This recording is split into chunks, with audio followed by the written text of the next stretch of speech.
മറഞ്ഞിരിക്കുകയാണ് ഓർമ്മകളുടെ നിഴൽ. ചിരിയുടെ പുറകിൽ മറഞ്ഞിരിക്കും വേദനയുടെ ഓർമ്മകൾ. പ്രണയത്തിന്റെ തീവ്രതയിൽ മറന്നുപോയ കാര്യങ്ങൾ പ്രണയത്തിന് തടസ്സമായി മാറി. ഇതാണ് മുന്നറിയിപ്പിന്റെ രാത്രി. പുഷ്പങ്ങളുടെ മണം, എന്നാൽ വേദനയുടെ നിഴൽ. പേടിയുടെയും പ്രണയത്തിന്റെയും കൂട്ട് ഇപ്പോൾ കഥയുടെ നിഴലിൽ ചുറ്റപ്പെട്ടിരിക്കുകയായിരുന്നു. 3 വർഷങ്ങൾക്ക് മുൻപ് പങ്കജ് തന്റെ സൈക്കിൾ വളരെ സന്തോഷത്തോടെ ഓട്ടിച്ചുകൊണ്ടുവന്നു. സൈക്കിളിന്റെ കുട്ടയിൽ റോസാപ്പൂക്കൾ നിറഞ്ഞിരിക്കുന്നു. ഈ ദിവസം അവന് വളരെ മികച്ചതാണ്. അവൻ നന്നായി ചിരിച്ചുകൊണ്ട് തന്റെ സൈക്കിൾ ഓടിച്ചുകൊണ്ട് പോയി. ഒരു സ്ഥലത്തും നിർത്തിയില്ല. പങ്കജ് അനാഥാശ്രമത്തിന്റെ വാതിൽക്കൽ ചെന്നു. അവൻ സൈക്കിൾ വാതിൽക്കൽ നിർത്തി. എന്നിട്ട് തന്റെ ഡ്രസ്സ് ശരിയാക്കി. അതിനുശേഷം ആ പൂക്കൾ കയ്യിലെടുത്തുകൊണ്ട് ആ അനാഥാശ്രമത്തിന്റെ ഗേറ്റ് അവൻ തുറന്നു. പങ്കജ് അനാഥാശ്രമത്തിനകത്തേക്ക് ചെന്നു. അങ്ങനെ വിഷമം നിറഞ്ഞ അവന്റെ കണ്ണുകളിൽ പതുക്കെ പതുക്കെ ഒരു സന്തോഷമുണ്ടായി. ഒരു പെണ്ണ് തിരിഞ്ഞു നോക്കി. അവൾ വേറെ ആരുമല്ലായിരുന്നു. അവളാണ് ക്ഷിപ്ര. അവൾ പങ്കജിനെ നോക്കി കൈ കാണിച്ചു. തന്റെ അടുത്തേക്ക് വരാനായി വിളിച്ചു. പങ്കജ് മറ്റൊരു വശത്ത് നിന്നുകൊണ്ട് അവളുടെ കണ്ണ് കണ്ടതും അവൻ മയങ്ങിപ്പോയി. അവന്റെ കണ്ണിൽ വേറെ ഒന്നും കാണാൻ സാധിച്ചില്ല. അവളുടെ ഭംഗിയുള്ള ആ മുഖം, കുട്ടികളുടെ പോലെയുള്ള സ്വഭാവം, പിന്നെ അവൾ എല്ലാവരോടും കാണിക്കുന്ന സ്നേഹമാണ് അവന് കണ്ടത്. അനാഥാശ്രമത്തിലെ കുട്ടികളെല്ലാം കളിച്ചുകൊണ്ടും ഡാൻസ് ആടിക്കൊണ്ടും ഇരുന്നു. ക്ഷിപ്ര പങ്കജിനടുത്തേക്ക് വന്നു. എന്നിട്ട് അവനെ അവന്റെ സ്വപ്നലോകത്തു നിന്നും അവൾ പുറത്തേക്ക് കൊണ്ടുവന്നു. അല്ല, നീ അങ്ങനെ എന്താ നോക്കുന്നേ? അത് അല്ലല്ല, ഒന്നുമില്ല. ക്ഷിപ്ര അവന്റെ കയ്യിലുണ്ടായിരുന്ന പൂക്കൾ വലിച്ചെടുത്തു. താ, ഇത് എന്റെ കയ്യിൽ താ. അല്ല, പക്ഷേ ഇത്. പങ്കജ് എന്തോ പറയാനായി വന്നു. പക്ഷെ പെട്ടെന്ന് എല്ലാം മറന്നുപോയി. എന്നിട്ട് ക്ഷിപ്രയോടൊപ്പം ആഘോഷത്തിനായി അവൻ ഒരുങ്ങി. ക്ഷിപ്ര ആ പൂക്കൾ എടുത്തു.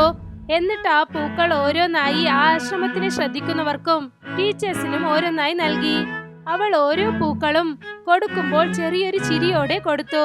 എല്ലാരും ഒരുപാട് സന്തോഷിച്ചു. പിന്നെ ഇപ്പോഴുള്ള ഈ സന്തോഷം ഇതുവരെ അവർ അനുഭവിക്കാത്തതുപോലെ ഒരു സന്തോഷമായി അവരുണർന്നു. ആഘോഷിച്ചതിനു ശേഷം പങ്കജും ക്ഷിപ്രയും അവരുടെ വീട്ടിലേക്ക് പോകാനായി റോട്ടിൽ നടക്കുകയായിരുന്നു. പങ്കജ് തന്റെ സൈക്കിൾ തള്ളിക്കൊണ്ട് സംസാരിച്ചുകൊണ്ടേ പോയി. എത്ര നന്നായിരുന്നു അല്ലേ? ആ, നന്നായിട്ടുണ്ട്. നീ സന്തോഷമായിട്ടിരിക്കുന്നു? വളരെ അധികമായി.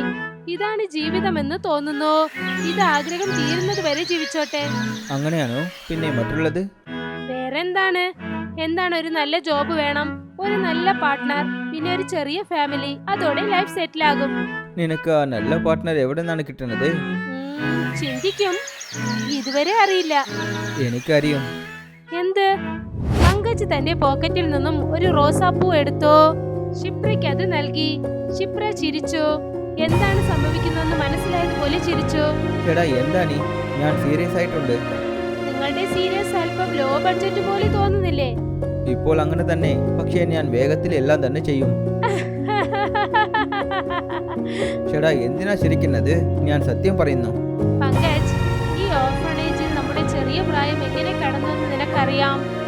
എനിക്കറിയാം. അവിടെയുള്ള കെയർടേക്കേഴ്സ് നമ്മളെ എത്രത്തോളം ശ്രദ്ധിക്കണോ അത്രത്തോളം ശ്രദ്ധിച്ചു. പക്ഷെ കാര്യം അത്ര ശരിയുള്ളതല്ല. ലൈഫിൽ ഇത്ര വലിയ ഡിസിഷൻ എടുക്കുന്നതിന് മുൻപ് നമ്മൾ രണ്ടുപേരും സെറ്റിൽ ആകണമെന്ന് കരുതുന്നു. എന്ന് വെച്ചാൽ നിന്റെ ആൻസർ നോ ആണോ? നോ എന്ന് ആരാണ് പറഞ്ഞത്? പങ്കജ് ചെറുതായി ചിരിച്ചു. അത് ശരി, നാളെ നിന്റെ ജോബ് ഇന്റർവ്യൂ ഉണ്ടല്ലോ. നീ തയ്യാറായോ? തയ്യാറായിട്ടുണ്ട് തോന്നുന്നുണ്ട്. ക്ഷിപ്ര വളരെ വിശ്വാസത്തോടു കൂടി അവനെ നോക്കി. എന്നിട്ട് അവന്റെ തോളത്ത് ചെറുതായി അവൾ തട്ടിക്കൊടുത്തു. അടുത്ത ദിവസം പങ്കജ് ഇന്റർവ്യൂ പാനലിന്റെ മുൻപിൽ ഇരിക്കുകയായിരുന്നു. ഇന്റർവ്യൂ നടത്തുന്ന ആൾ അവൻ പറഞ്ഞത് കേട്ട് സന്തോഷിച്ചു. You are hired. പങ്കജ് ഉടനെ ചിരിച്ചു. എന്നിട്ട് ശരിയെന്ന് സമ്മതിച്ചു. ഓഫീസിൽ നിന്നും പുറത്തു വന്നതും തന്നെ പങ്കജ് ക്ഷിപ്രയെ വിളിച്ചു. അവൾ ഫോൺ എടുത്തതും തന്നെ പങ്കജ് വളരെ സന്തോഷത്തോടെ അവളോട് സംസാരിക്കാൻ തുടങ്ങി. എന്നെ കൺഗ്രാജുലേറ്റ് ചെയ്യൂ. എനിക്ക് ജോലി കിട്ടിയിട്ടുണ്ട്. ഞാനിപ്പോൾ എത്ര സന്തോഷമായിട്ടിരിക്കുന്നു എന്ന് എന്നെ കൊണ്ട് നിനക്ക് പറയാൻ പറ്റില്ല. നീ ഇപ്പോൾ എവിടെ ഉണ്ടെന്ന് പറയൂ. I will pick U up. അവൻ മറ്റൊരു വശത്ത് എന്തു പറയുന്നെന്ന് കേട്ടതും അവന്റെ സന്തോഷമായ ആ മുഖം പതുക്കെ പതുക്കെ സങ്കടമായി മാറി. ഇന്ന് പങ്കജ് ടേബിളിൽ ഉറങ്ങുകയാണ്. പിന്നെ അവന്റെ ഫോൺ അടിക്കുന്നുണ്ട്. കുറച്ചു സമയത്തിന് ശേഷം വീണ്ടും അവന്റെ ഫോൺ റിങ്ങായി. ഇത്തവണ പങ്കജ് ഉണർന്നു. അവൻ ആ സ്ക്രീനിലേക്ക് നോക്കി. അപ്പോഴാണ് മനസ്സിലായത് ആ ഫോൺ വിളിച്ചത് അവന്റെ ഫ്രണ്ട് സുജൽ. അവൻ ആ ഫോൺ എടുത്തു. ചേട്ടാ എന്താ പറ്റിയത്? ഞാൻ 3 മണിക്കൂറുകളായിട്ട് നിനക്ക് കാൾ ചെയ്യാൻ ട്രൈ ചെയ്തിട്ടുണ്ട്. ഇന്ന് നമ്മൾ പോകുന്നോ ഇല്ലേ? പങ്കജ് ഒന്നും മിണ്ടിയില്ല. വളരെ ശാന്തനായി മിണ്ടാതെ ഇരുന്നു.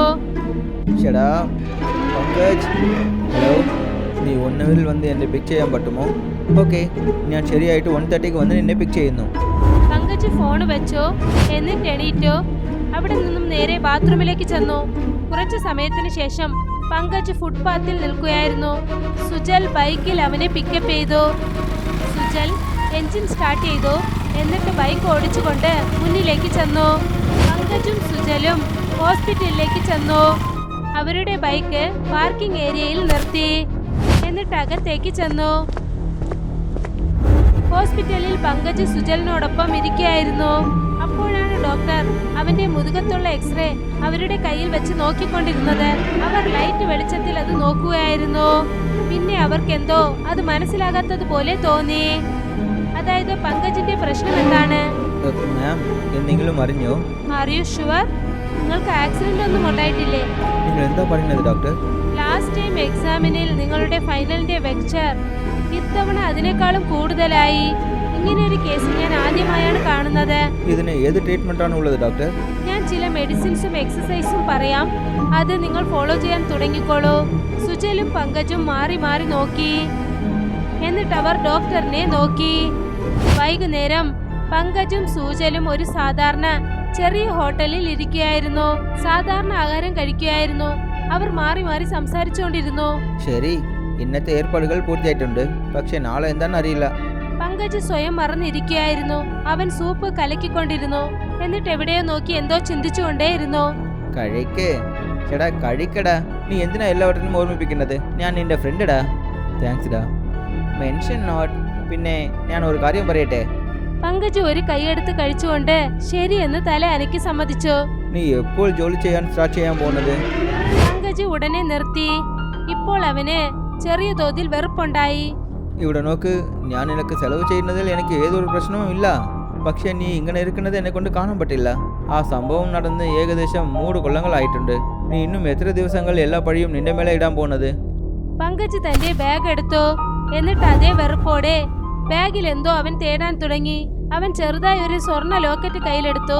എന്നിട്ട് ടേബിളിൽ വെച്ചു. ഇതാ പിടിച്ചോ, ഇത് വിറ്റിട്ട് നീ പൈസ എടുത്തോളൂ. എൻ്റെ അടുത്ത് ഇത് മാത്രമാണ് ബാക്കിയുള്ളത്. പങ്കജ്, പങ്കജ്. പങ്കജ് വീട്ടിലേക്ക് ചെന്നു. വീടിന്റെ കതകു തുറന്നു. അവിടെ ക്ഷിപ്ര അവൻ ഇരിക്കുന്ന ടേബിളിനടുത്തുള്ള ഒരു കസേരയിൽ ഇരിക്കുകയായിരുന്നു. പങ്കജ് ഇപ്പോഴാണ് ആദ്യമായി ചിരിച്ചത്. അവൻ അവിടെ ക്ഷിപ്ര ഇരിക്കുന്നത് കണ്ടിട്ട് ഒരുപാട് സന്തോഷിച്ചു. ചെറിയ തോതിലുള്ള മ്യൂസിക് കേൾക്കാൻ തുടങ്ങി. ആ മ്യൂസിക്കിന് ക്ഷിപ്രയോടൊപ്പം പങ്കജ് ഡാൻസ് കളിക്കാൻ തുടങ്ങി. ആ ക്ഷണം വളരെ അത്ഭുതമായിരുന്നു. രണ്ടുപേരും മുഴുവനായി ഒന്നിച്ച് സ്നേഹത്തിൽ മൂழ்കിയിരുന്നു. പങ്കജ് തന്നിലേക്ക് അവളെ ചേർത്ത് പിടിച്ചു. എപ്പോഴും അവളെ വിടാൻ പാടില്ല എന്നതുപോലെ അവർ വാച്ചിലേക്ക് ശ്രദ്ധിച്ചു. ആ ക്ലോക്കിൽ സമയം 2:05 കാണിച്ചു. അവർ രണ്ടുപേരും ഡാൻസ് കളിച്ചുകൊണ്ടേയിരുന്നു. പിന്നെ പുറത്ത് ജനാലയിൽ കൂടി ഇത് നോക്കുമ്പോൾ ഈ കാഴ്ച വളരെ മനോഹരമായി കാണപ്പെട്ടു.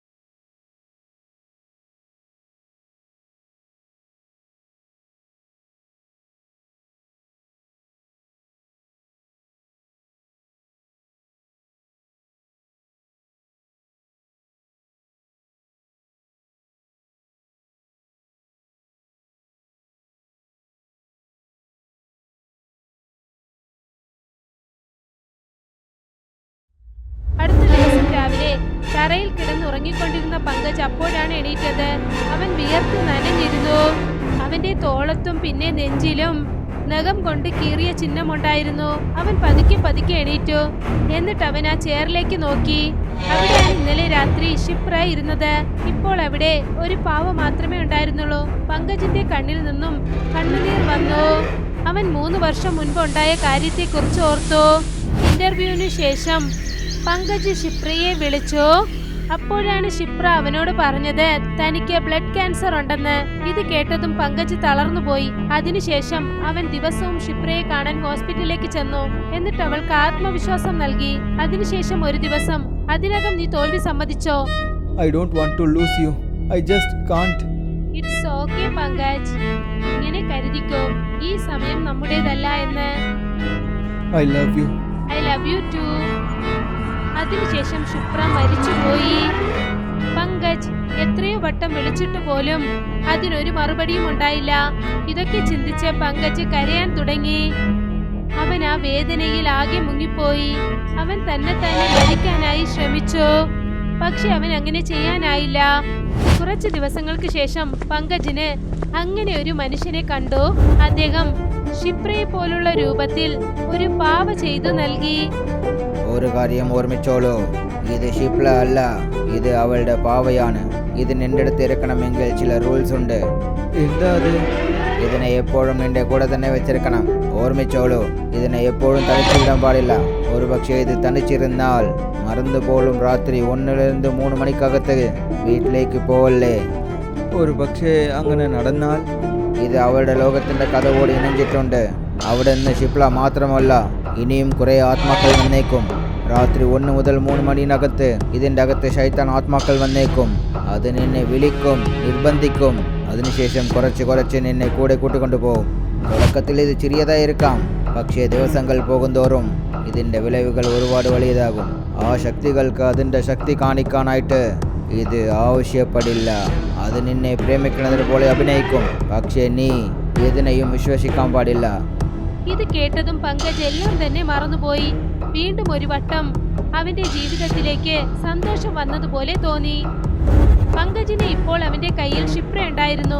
അതെപ്പോഴും അവൻ അവന്റെ കൂടെ വെച്ചിരിക്കും. അതിന്റെ കൂടെ തന്നെ ഇരിക്കും, കളിക്കും, തന്റെ പ്രണയം അവളോടൊപ്പം പങ്കിടും. പങ്കജ് ഈ ഓർമ്മകളിൽ നിന്നും തിരികെ വന്നു. ആ പാവ അവിടെ ചെയറിൽ ഇരിക്കുകയായിരുന്നു. അതിന്റെ കണ്ണിൽ സന്തോഷമില്ലാതിരുന്നു. കാരണം ഇന്ന് ആ പാവയുടെ കണ്ണുകൾ അല്പം വ്യത്യാസമായിരുന്നു. മറ്റൊരു വശത്ത് സുജൽ പങ്കജിന് ഒരുപാട് വട്ടം ഫോൺ ചെയ്യാനായി ശ്രമിച്ചു. പക്ഷെ പങ്കജ് ഫോൺ എടുത്തതേയില്ല.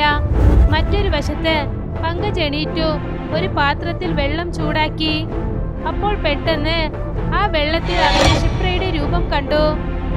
അവൻ പെട്ടെന്ന് തിരിഞ്ഞ് അവളെ നോക്കാൻ ശ്രമിച്ചു. അവിടെ നോക്കിയപ്പോൾ ക്ഷിപ്ര അവന്റെ പുറകിൽ നിൽക്കുകയായിരുന്നു.